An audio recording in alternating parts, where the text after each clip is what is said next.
할렐루야. 찬송가 365장입니다. 365장.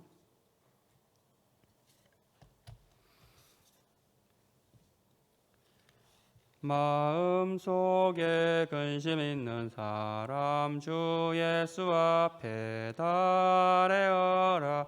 슬픈 마음 있을 때에라도 주 예수께 아뢰라. 주 예수 앞에 달래어라. 주 우리의 친구니 무엇이나 근심하지 말고 주 예수께 아뢰라. 눈물 나며 깊은 한숨 쉴 때 주 예수 앞에 달래어라. 은밀한 죄 내게 있더라도 주 예수께 아뢰라. 주 예수 앞에 달래어라. 주 우리의 친구니 무엇이나 근심하지 말고 주 예수께 아뢰라. 괴로움과 두려움 있을 때 주 예수 앞에 달래어라. 내일 일을 염려하지 말고 주 예수께 아뢰라. 주 예수 앞에 달래어라. 주 우리의 친구니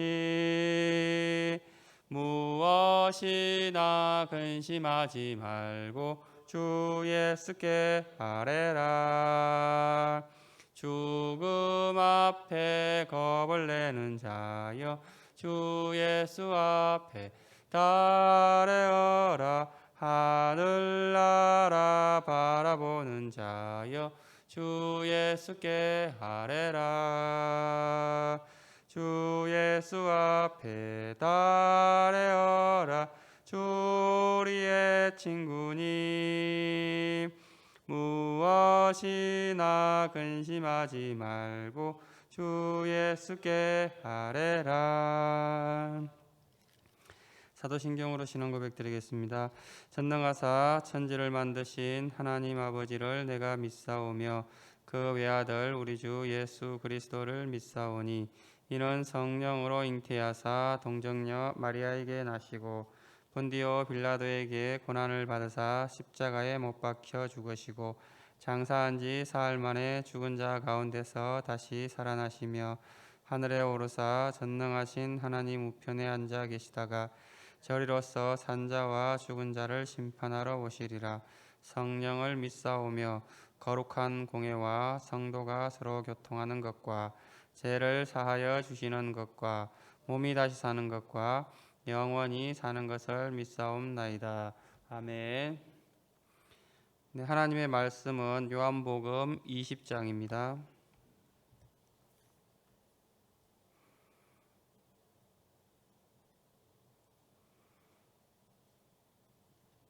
요한복음 20장 1절에서 10절.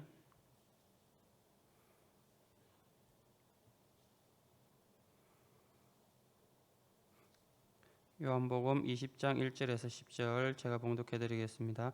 안식 후 첫날 일찍이 아직 어두울 때에 막달라 마리아가 무덤에 와서 돌이 무덤에서 옮겨진 것을 보고 시몬 베드로와 예수께서 사랑하시던 그 다른 제자에게 달려가서 말하되 사람들이 주님을 무덤에서 가져다가 어디 두었는지 우리가 알지 못하겠다 하니 베드로와 그 다른 제자가 나가서 무덤으로 갈새 둘이 같이 다름질하더니 그 다른 제자가 베드로보다 더 빨리 달려가서 먼저 무덤에 이르러 구부려 세마포 놓인 것을 보았으나 들어가지는 아니하였더니 시몬 베드로는 따라와서 무덤에 들어가 보니 세마포가 놓였고 또 머리를 쌌던 수건은 세마포와 함께 놓이지 않고 딴 곳에 쌌던 대로 놓여 있더라. 그때야 무덤에 먼저 갔던 그 다른 제자도 들어가 보고 믿더라. 그들은 성경에 그가 죽은 자 가운데서 다시 살아나야 하리라 하신 말씀을 아직 알지 못하더라. 이에 두 제자가 자기들의 집으로 돌아가니라. 아멘. 요한복음 20장부터는 예수님의 부활을 다루고 있습니다. 앞전에 18장, 19장은 예수님께서 체포되어서 온갖 모욕을 당하시고 고난을 당하시고 결국 십자가에 못 박히는, 그래서 전체적인 분위기가 암울한 분위기라면은 20장부터는 어떤 긴장감이 있고 흥분이 있고 또 감격이 있는 그런 분위기라고 할 수 있습니다. 사망 권세를 이기고 3일 만에 다시 부활하신 이 부활 사건은 예수님께서 하나님의 아들이시라는 결정적인 증거이기도 하고 우리 기독교의 핵심 진리라고 할 수 있습니다. 본문의 내용은 이렇습니다. 안식 후 첫날 이른 아침에 막달라 마리아와 여인들이 이제 좀 시체를 제대로 닦아서 이렇게 장례를 치르려고 올라갔다가 빈 무덤을 발견하게 되죠. 그래서 놀라서 베드로와 요한에게 이 사실을 알렸는데 이제 두 제자가 무덤에 와 보니까는 예수님의 시체가 없는 것입니다. 두 제자들은 평소에 부활에 관해서 예수님으로부터 여러 차례 말씀을 들었지만 이 빈 무덤을 보고도 부활하셨다는 그런 생각은 하지 못하고 그냥 집으로 돌아가는 그런 내용이 되겠습니다. 1절을 보시면은 안식 후 첫날 일찍이 아직 어두울 때에 막달라 마리아가 무덤에 와서 돌이 무덤에서 옮겨진 것을 보고, 1절에는 막달라 마리아만 무덤에 온 것 같은데 마가복음에 보면은 야고보의 어머니 마리아와 살로메가 같이 있었던 것으로 기록되어 있습니다.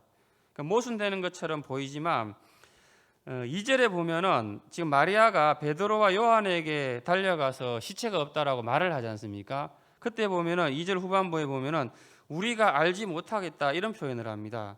그 우리가라는 표현으로 봐서 다른 사람들도 있었다는 거죠. 그런데 제자들에게 달려간 사람은 이 막달라 마리아 혼자가 달려가서 알려줬기 때문에 이 요한복음에는 꼭 막달라 마리아가 혼자 있었던 것처럼 이렇게 기록하고 있습니다.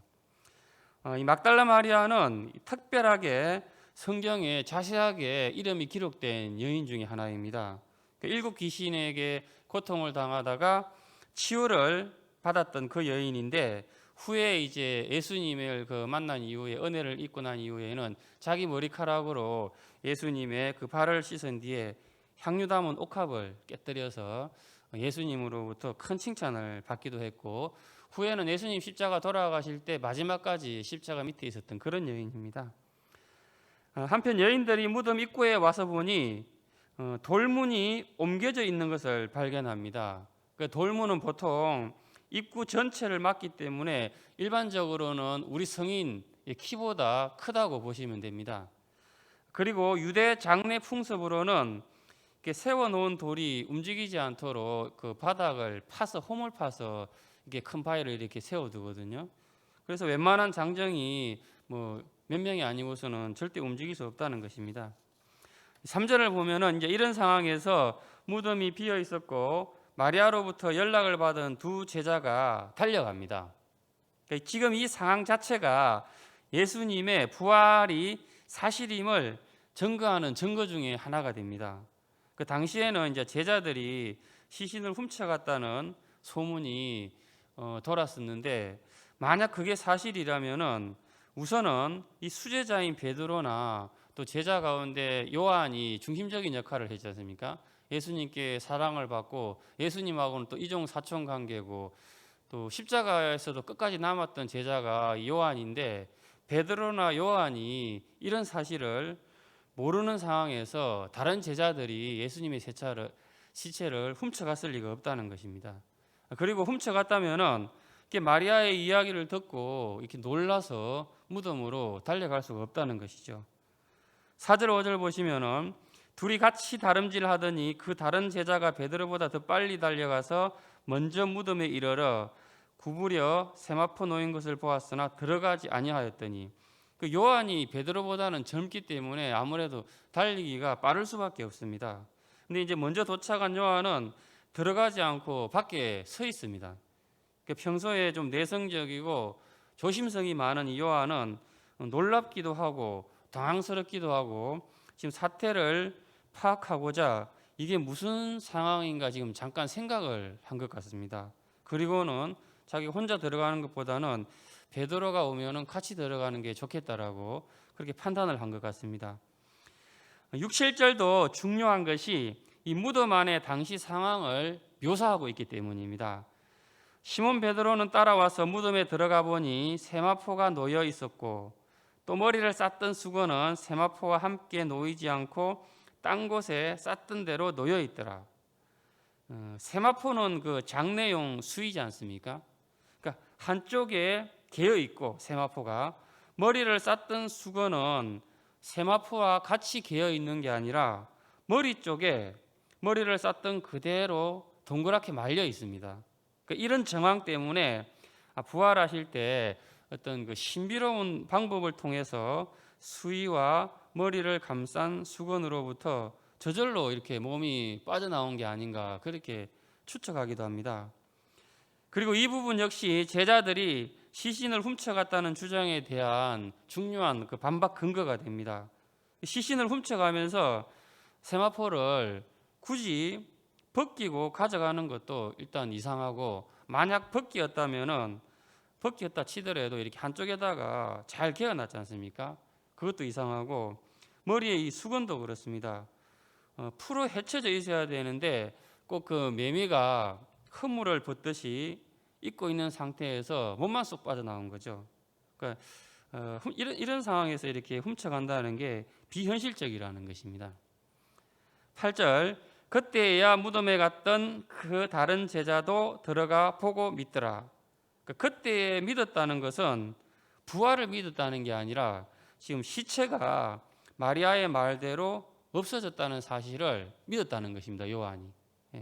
왜냐하면 정말로 이 두 제자들이 부활을 믿었다면 그 다음 이야기, 전개되는 이야기가 막 흥분해가지고 제자들에게 예수님이 부활하셨다 이런 이야기들이 나왔어야 되는데 그렇지 않습니다. 뭐냐면은 이 당시든 지금이든 사람이 죽었다가 다시 살아난다는 것은 그만큼 믿기 어렵다는 것입니다. 본문은 예수님의 부활을 전가하는 매우 중요한 본문에 해당합니다. 오늘날에도 유대인들 가운데는 예수님의 부활을 인정하지 않고 보통은 이제 예수님의 시체를 제자들이 훔쳐갔다라고 많이 믿습니다. 또 하나는 아리마대 요셉이 시신을 갖다가 다른 무덤으로 옮겼다 그렇게 보기도 하고, 아니면은 예수님께서 십자가에서 6시간 만에 일찍 이렇게 돌아가셨지 않습니까? 보통은 막 이틀 3일씩 매달리는데, 그래서 그 당시에 예수님이 숨이 끊어지지 않았는데 이제 그 무덤 안에 들어가 있다가 정신이 회복됐다는 것입니다. 하지만 살펴본 본문의 정황이나 평소 주님의 부활에 대한 예고하심, 또 군인들이 무덤을 봉인하고 철저하게 지켰다는 점, 사복음서 저자들의 공통된 정언, 제자들의 반응, 이런 것들을 다 종합해 볼 때는 예수님의 부활은 명백한 사실일 수밖에 없습니다.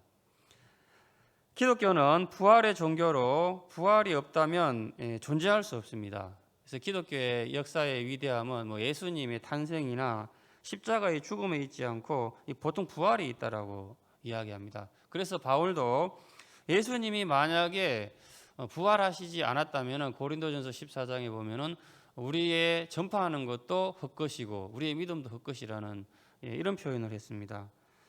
그러므로 우리도 부활 신앙을 가져야 하는데 이 부활 신앙이 무엇인지 생각해 볼 필요가 있습니다. 그냥 죽어도 다시 산다는 게 그 부활 신앙이 아니라, 그것도 부활 신앙이긴 하지만 예수님께서 분명히 뭐라 그러셨냐면은 살아서 믿는 자는 영원히 죽지 않는다 그런 말씀을 하셨지 않습니까? 그러니까 이 말씀의 의미가 참 중요하다고 생각합니다. 그러니까 살아 있을 때 부활을 누리는 것이 진정한 기독교가 지향하는 부활 신앙이라는 것입니다. 안드레 보첼리라는 이태리 가수가 있는데 이 사람이 그 시각 장애인이에요. 여러분들 아마 잘 모르실 것 같은데 음악만 들어보면은 누구나 다 한 번씩은 들어본 그런 가수입니다. 이 사람이 원래는 그 녹내장이 있었는데 12살 때 축구공에 이렇게 머리를 맞아가지고 시각 장애인이 돼요. 그러다가 이렇게 거의 인생을 포기하고 그렇게 살다가 이 사람이 갑자기 변화가 되었는데, 언제 변화가 되었냐면은 그 부활절 설교를 듣고 이 사람이 이렇게 변화가 되었답니다. 은혜를 받아가지고 그때부터 공부도 시작하고 변호사도 되고 노래를 원래 잘했었는데 이제 노래를 다시 시작해서 나중에는 자기의 꿈인 그런 성악의 꿈을 이루게 됩니다. 근데 이 보첼리가 인사할 때 손가락을 이렇게 세 개를 이렇게 해요. 그래서 사람들이 이제 손에 장애가 있나 이렇게 생각해서 물어봤더니 그게 아니라 나에게는 어떤 두려움과 좌절이 오더라도 사흘이면 다 끝난다, 괜찮다 이런 말을 했습니다. 그래서 그 이유가 뭐냐고 그랬더니 예수님도 사흘 만에 부활하시지 않았느냐, 나는 어떤 어둠의 근세도 내 인생에 3일이면 다 끝난다 이런 표현을 했습니다. 그러니까 우리가 이 부활을 정말 믿는다면은 이 보첼리와 같은 이런 그 자세가 마인드가 있어야 한다라고 생각이 됩니다. 그러니까 어둡고 우울한 영성보다는 우리가 좀 밝고 활기차고 다운됐다가도 금방 차고 일어서는 그런 부활 신앙으로 다시 무장하는 저와 여러분 되기를 소망합니다. 하나님 아버지, 우리에게 부활의 소망 주신 것 감사합니다. 죽어서도 우리가 다시 살 수 있는 그런 소망이 있지만 예수님의 말씀처럼 이 땅에 살아서 부활을 소망하는 가운데 그 부활을 누리며 또 자랑하며 증거할 수 있는 부활의 증거자들 되게 하여 주시옵소서. 감사를 드리며 예수님 이름으로 기도드립니다. 아멘. 하늘에 계신 우리 아버지여, 이름이 거룩히 여김을 받으시오며 나라의 임하옵시며 뜻이 하늘에서 이룬 것 같이 땅에서도 이루어지이다. 오늘날 우리에게 일용할 양식을 주옵시고 우리가 우리에게 죄 지은 자를 사하여 준 것 같이 우리 죄를 사하여 주옵시고 우리를 시험에 들게 하지 마옵시고 다만 악에서 구하옵소서. 대개 나라와 근세와 영광이 아버지께 영원히 있사옵나이다. 아멘. 나라를 위해서 또 국가의 어려운 또 코로나 사태를 위해서 기도하시고 세계 선교와 선교사님과 또 가복교회와 우리 복정교회와 세우신 목사님과 한우들을 위해서 또 주일학교를 위해서 오늘 주신 말씀 생각하시면서 함께 기도하겠습니다.